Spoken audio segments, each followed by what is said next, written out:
Wykonanie specjalistycznego przyponu karpiowego bez dobrej plecionki jest niemożliwe.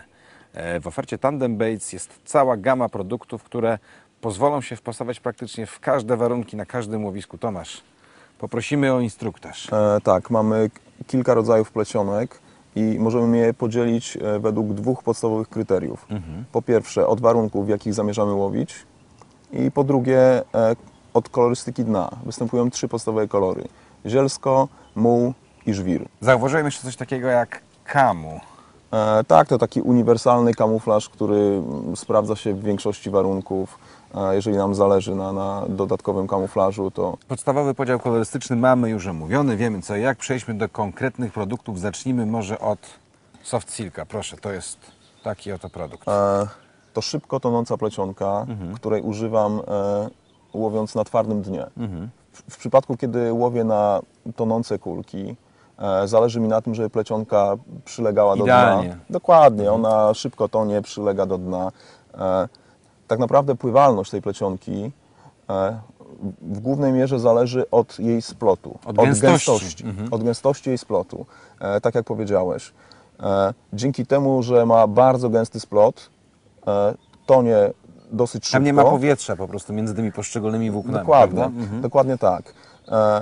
I kolejnym atutem tej plecionki jest to, że przy małej średnicy ma dużą odporność na przetarcia, a I jest także bardzo silna. wytrzymałość liniową, tak?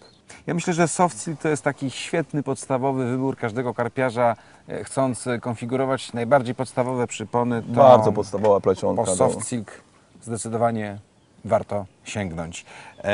Slim Silk to jest chyba troszeczkę inna historia, prawda? Tak.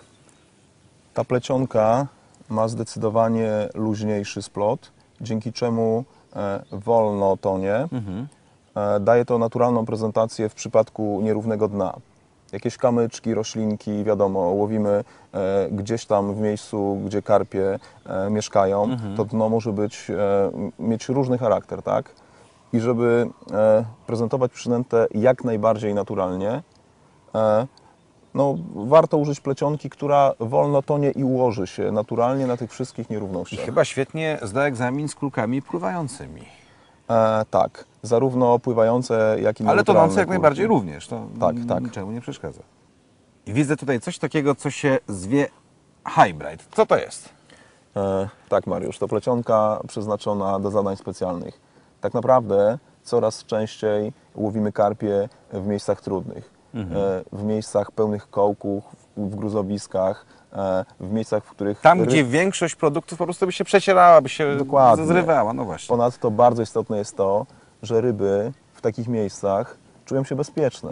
Jest większa szansa, że sprowokujemy karpia do brania. Więc takie wywożenie gdzieś tam pod zwalone drzewo jest jakby bardzo uzasadnione. A co jest istotne, to w tej plecionce jest kevlar. Tak, kevlar, który jest 5-krotnie bardziej wytrzymały od stali, po pierwsze powoduje gigantyczną wytrzymałość plecionki na przetarcia, po drugie naturalną prezentację, bo on ma swój ciężar i plecionka tonie, układając się naturalnie na dnie. Czyli jeżeli potrzebujemy czegoś naprawdę bardzo mocnego na totalnie trudne łowiska, to Hybrid jest świetnym wyborem. Tak, łowienie w kołkach, łowienie na górkach pełnych racicznicy.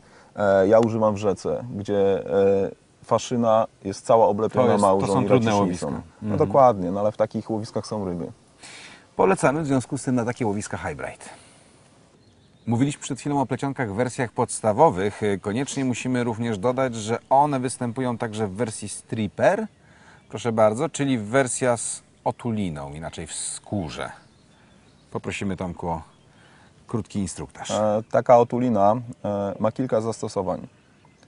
Jednym z nich jest to, że zmniejsza szansę na splątanie się zestawu podczas rzutu.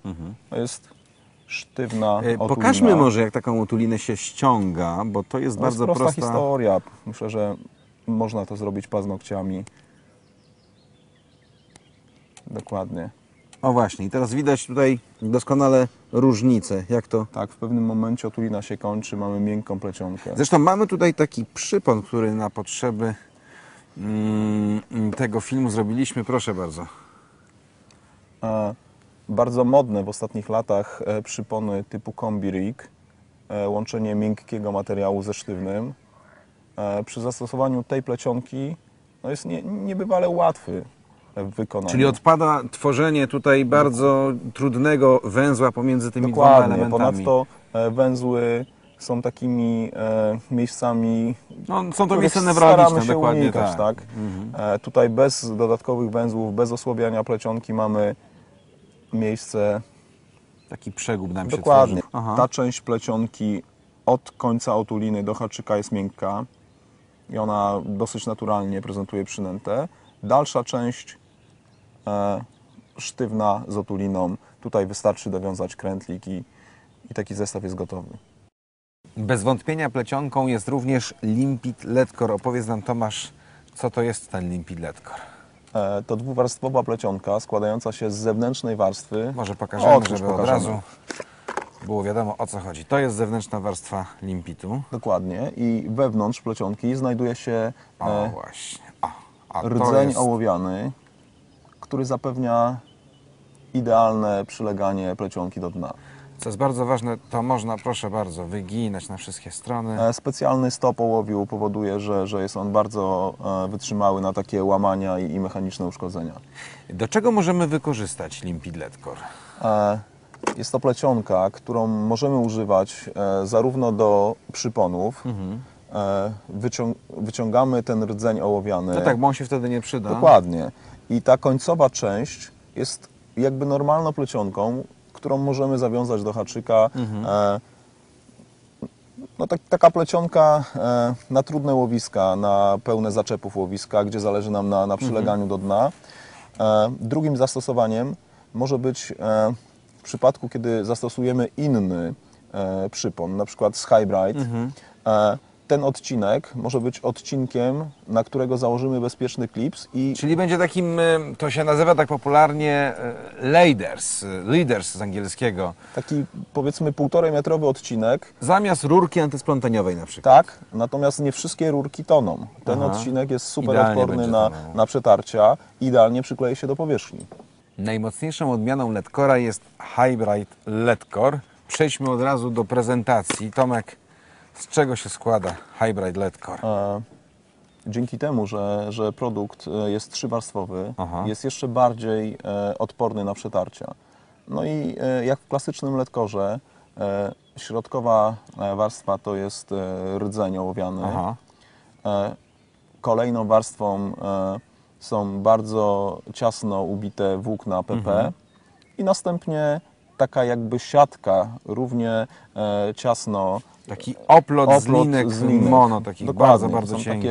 takie cieniutkie lineczki mono, które tworzą taką powłokę zewnętrzną. Czyli tak naprawdę uzyskujemy niezmiernie ekstremalnie odporny na przetarcie materiał, który możemy użyć w tych naprawdę najtrudniejszych, totalnie najtrudniejszych łowiskach.